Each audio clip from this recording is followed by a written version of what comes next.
Bruno Marsloff, qui êtes-vous? Je suis sociologue et directeur d'un cabinet de prospective depuis maintenant 20 ans qui travaille pour des grands comptes et des territoires. J'interroge essentiellement les enjeux de mobilité et d'organisation du temps, d'où d'ailleurs l'appellation de Chronos.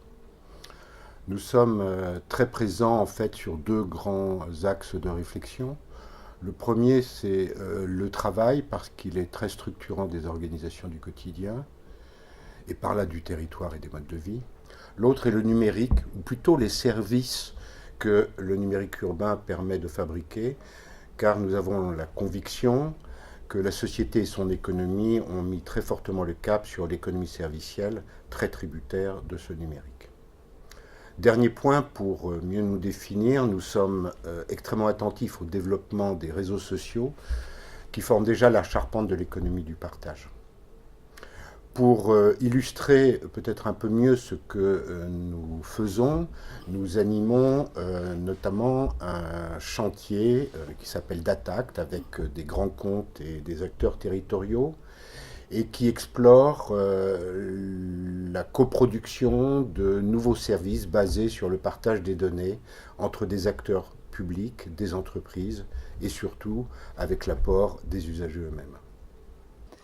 Avec l'ordinateur et de plus en plus le mobile et la tablette, les clients réorganisent, réinventent leur parcours d'achat. Comment expliquez-vous l'appropriation si rapide par les clients des outils numériques, donc au cœur de leur parcours d'achat? Chez Chronos, nous travaillons depuis un certain temps le concept d'agilité. Cette notion renvoie essentiellement à une maîtrise d'usage de son propre temps. Selon nous, les mutations du travail sont à l'origine de nouvelles agilités chez les individus. Il s'avère depuis la révolution industrielle que c'est le travail qui est le plus grand animateur du temps. Le monde du travail fixe les tempos, les plages du temps pour l'individu et le collectif et en détermine les rives. Aujourd'hui, ces frontières perdent leur netteté et le travailleur, l'employé, y perd son latin. Il arrive qu'on travaille le soir, le week-end et en vacances, dans un TGV, dans un café, de chez soi, ou bêtement dans la rue depuis son mobile. Dans une étude réalisée pour Oseo récemment, nous avons identifié les caractéristiques des pionniers, ces mutants que nous décrivons comme des hyperagiles, qui jouent à la fois du temps, de l'espace et des infinies fonctions du numérique pour à la fois intensifier les échanges avec un réseau élargi d'interlocuteurs et maintenir des équilibres dans leurs activités du quotidien. Il faut être bien conscient que ce sont les usages qui dictent la place du numérique et pas l'inverse. La mobilisation de ces outils, c'est l'affaire des gens. Ainsi, le mobile est arrivé à l'heure pour résoudre des équations de délocalisation et de désynchronisation. L'enfant à chercher à la crèche ou l'achat à faire pour concilier avec un horaire de sortie du travail aléatoire, par exemple. Le mobile doit son adoption massive à sa capacité à résoudre des équations du temps. Vous parlez d'empowerment de l'individu grâce aux outils numériques. Que voulez-vous dire? Le numérique, comme le temps, c'est ce qu'on en fait. Donc on est bien sur une question là d'appropriation et d'autonomisation des pratiques. À propos d'empowerment, les Québécois parlent de mise en capacité.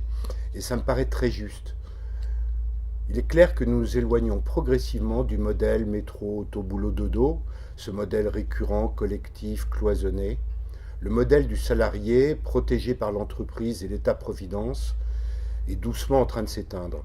C'est du moins ce que nous affirmons avec le phénomène du sans bureau fixe, qui est le titre du dernier ouvrage que nous venons de livrer, et qui explore justement ces porosités qui s'installent entre les différents statuts de l'individu.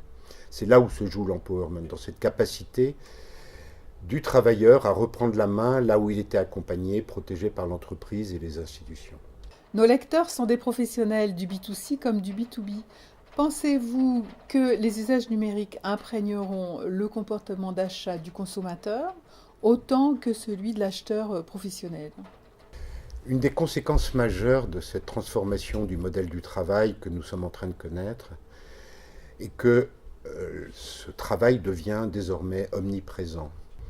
Il s'invite dans des temps et dans des lieux qui n'étaient pas hier faits pour cela. On observe des porosités formidables qui s'insinuent dans nos quotidiens et il nous revient à chacun de les gérer. Le travailleur est aussi un père, un amant, un chaland, un citoyen, que sais-je. Il doit traiter de front toutes ces simultanéités et les conjuguer en évitant les confusions. Là encore, c'est de l'empowerment, forcément. Voilà pourquoi le monde de demain sera nécessairement mobile et hyper agile.